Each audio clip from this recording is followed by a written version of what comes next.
يا هلا والله، فيلم النهارده عن حب الاخوات لبعض وتعاونهم على المصايب. قصدي على فعل الخير. وقد ايه الحياه صعبه من غير اخ كبير يرشدك في حياتك للصح ويعلمك ويديك من عصاره خبراته في العلاقات، على اساس ان في حد معبره اصلا. ولا حاجه من اللي حكيتها دي بتحصل. عموما انت كده كده بتخوض تجاربك لوحدك، لان العلاقات بالذات عامله زي البطيخه، يا قرعه يا قرعه. ومن غير ما احرق عليك رساله الفيلم الهادفه، هنشوف سوا. بيبدا الفيلم مع جريك ورودريك وهو بيضربوا على دماغه وبيرخم عليه في اوضته، وبعدين بيسيبه ويخرج. وبنشوف جريك وهو بيكتب في يومياته قد ايه حياته سعيده وفرحان ان عنده اخ كبير مهم كده، مش عديم الفايده ولا حاجه، وانه فعلا مش قادر يتخيل الحياه من غير اخوه هتكون مزعجه ووحشه وممله ازاي، وانه مضطر يستحمل الحياه من غيره لانه كبر خلاص وهيتنقل من البيت قريب. وبيقول انه مستني اليوم ده بفارغ الصبر. وده لو دل على شيء فيدل انه بحاول اجمل الواقع. سوري، اصلا انا خفت على مشاعركم شويه. كده بقى ندخل في الواقع، واللي بيحصل معاه اصلا بيحكي لنا بقى ان اخوه رودريك عديم الفايده فعلا، وطول اليوم نايم ماسك الموبايل او مع صحابه بيعزفوا في فرقه الحفاض المليان، وده اسم الفرقه فعلا. وانه مش قادر يشارك معاه اي حاجه من الحاجات اللي بيحبها، مع انه بيسعى بطرق كتير انهم يتقربوا من بعض ويكونوا متفاهمين، لكن رودريك مش عايز كده. وفي نفس اليوم بيكون والد ووالده جريك هيسافروا يومين عشان يحتفلوا بعيد جوازهم، لكن جريك بيخاف انهم يمشوا وبيحاول يقول انهم اطفال لسه ومش هيقدروا يهتموا بنفسهم في اليومين دول وانهم محتاجينهم. وبيلي اخوهم الصغير هيهتموا بيه ازاي يعني؟ بتقول له ان بيلي هيروح عند جدته وهم كبار كفايه انهم يهتموا بنفسهم وبالبيت، وبيكون رودريك نايم على الكنبه كالعاده، وبيترجاهم جريك يغيروا رايهم وما يسيبوهوش مع رودريك لوحده، لكنهم بيمشوا وقبل ما تمشي بتقول لهم يفضوا غساله الاطباق.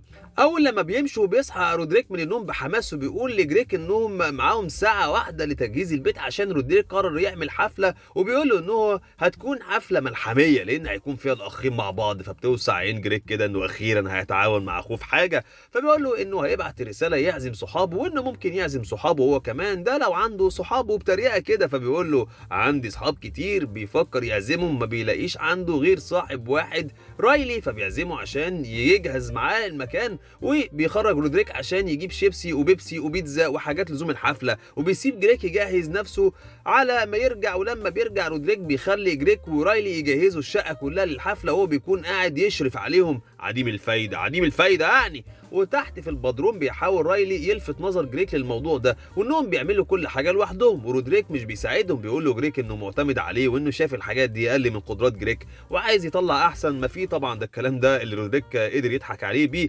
بيجوا يخرجوا من البدروم بيلاقوا رودريك علق لهم ورقه مكتوب فيها اشوفك بعد الحفله يا جريك، وقفل عليهم الباب من بره. بيخبط على الباب عشان يفتحوا له، لكن رودريك بيرفع الصوت عشان ما يسمعوهوش. وبتيجي الساعه 7 وبيجوا اصحاب رودريك عشان يحتفلوا، وبتكون الحفله من غير قواعد، فبيتشقلبوا في البيت حرفيا.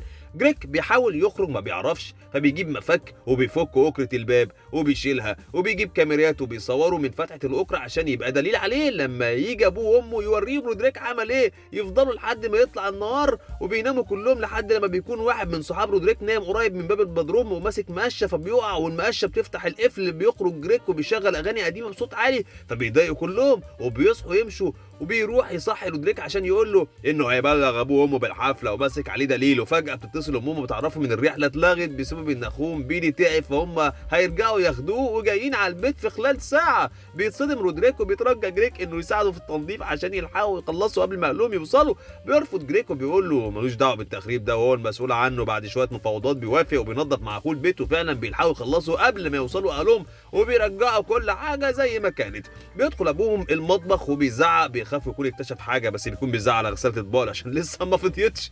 وبعد شويه بيخرجوا جريك ورودريك بينظفوا الجنينه، وبيكون ابوهم شاكك فيهم وبيدور جوه على اي دليل. فبيترعب جريك، بس رودريك بيكون هادي باستفزاز، فبيقول له جريك انه مدين له بخدمات زي ما ساعده وخبى عليه. بيقول له رودريك ان الحفله كانت بتاعتهم هما الاثنين، ولو ابوهم عرف هما الاثنين هيقعوا في مشكله. ما بيهتمش جريك وبيكون رايح يقول لهم، وده بيخلي رودريك يرجع في ندالته ويوافق، وبيعقدوا اتفاق سوا ان رودريك هيعلمه ازاي يمشي اموره ويتعايش مع الحياه، بشرط انه ما يقولش لحد على الحفله. بيوافق جريكو بيقول له طبعا طبعا، انت يعني فاكرني عيل وهرجع في كلامي زيك.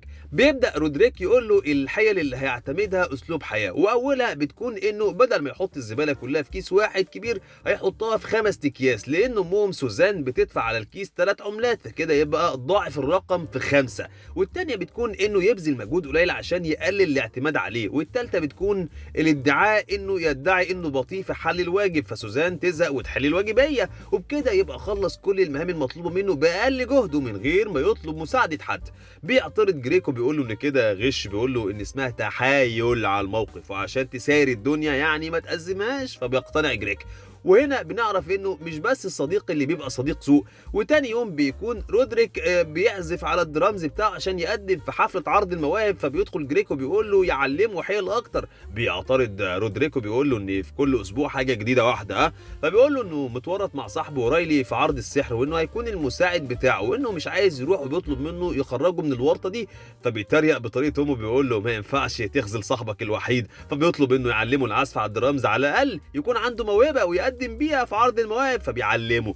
بعد شويه بيجي تيم الحفاض المليان عشان يعزفوا اغنيتهم الجديده اللي هيقدموا بيها في عرض المواهب، وبيقول مايكل مغني التيم انه هيبداوا العزف والاطفال تخرج. فبيتكلم رودريك وبيقول له مفيش مشكله من وجود ده جريك، وبيفرح جريك لانه بيحس ان اخوه بدا يحبه. وبنطلع لسوزان ومايك وهو بيقول لها ان قرب الولدين من بعض للدرجه دي غلط، وان رودريك حماده وجريك حماده تاني خالص. فبتقول له انها عارفه مدى خوفه انهم ما ينسجموش مع بعض زي مايك واخوه جون زمان، لكن جريك ورودريك واضح انهم بداوا يبقوا صحاب. وتاني يوم بتقول سوزان لاولادها انهم قرروا يسافروا تاني ويحتفلوا بعيد جوازهم اللي باظ، فبتحمس جريك لكن بتطفي حماسه، وبتقول له انهم المره دي مش هتسيبهم لوحدهم، انما هتوديهم عند جدتهم في بيت الراحه، وده مش حمام، لا هو دار مسنين عادي. بيعترض جريك وان المكان ممل، لكن رودريك بيوافق انهم يروحوا، بيقول له انهم هيتبسطوا هناك، وبيفرح بيه ابوه بيقول له انه بقى قدوه كويسه وانه بدا يثق فيه.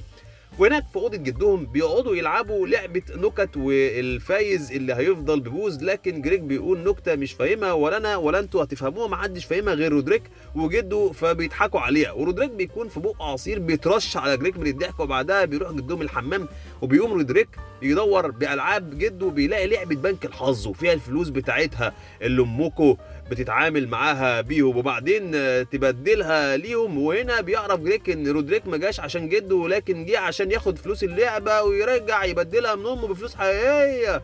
بينبهر جريك وبياخد منها الفلوس هو كمان، وبعدها بيقترح عليه رودريك انه يخرج يغير بنطلونه في حمام الكافيه. فبيخرج ومن التوتر بيدخل حمام الستات وبيتقفش جوه، وبيطلع 3 حيزبونات يطاردوه عشان بيفكروه داخل يعكسهم، وبيطاردوا الامن، وبيخوض مغامره الهروب لحد لما بيرجع اوضه جده وبيكون من غير بنطلون. بعدها بيبص له رودريك بخباثه كده وبيساله مش عايز تحكي لي حاجه. وبالليل بيكون جريك قاعد مع جده بيتفرجوا على التلفزيون، وبيكون جده بيغير بين كاميرات المراقبه مش قنوات، ولما بيساله جريك بيقول له ان مفيش على التلفزيون حاجه كويسه، عندهم اعلانات كتير زينا باين ولا ايه. وبيقوم يروح الحمام، وقتها جريك بيغير القناه بيلاقي الاخبار بتتكلم عن الطفل اللي اتقفش في حمام الستات، فبيرجع يتفرج على كاميرات المراقبه تاني. وبعدها بيجي جده بيقول له انه عارف كل حاجه، فبيخاف جريك، لكن جده بيكمل كلامه بيقول انه عارف انهم هنا مش بارادتهم، وده لان مفيش اطفال في اعمارهم هيحبوا يقضوا اجازتهم في دار مسنين. بينكر جريك ده وانهم جم بارادتهم يا جدو.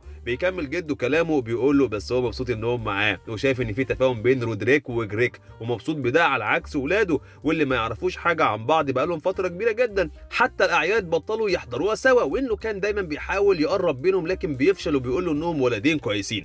لما بيرجعوا بقى بيروح رايلي لجريك عشان يروحوا المدرسه مع بعض، وبيتفاجئ جريك بمشروع اعمال السنه اللي نسيه، فما بيلاقيش حل غير انه ياخد مشروع من اخوه. فالاول بيرفض لكن جريك بيترجاه فبيوافق، لكن بمقابل وهي فلوس امه، ولانه مستعجل على المشروع هياخد فلوس مضاعفه. وبياخد جريك المشروع وبيمشي من غير ما يشوفه، وعند المدرسه بيشوف رايلي المشروع وبيكون عن عطس النباتات لما تشم رجل رودريك.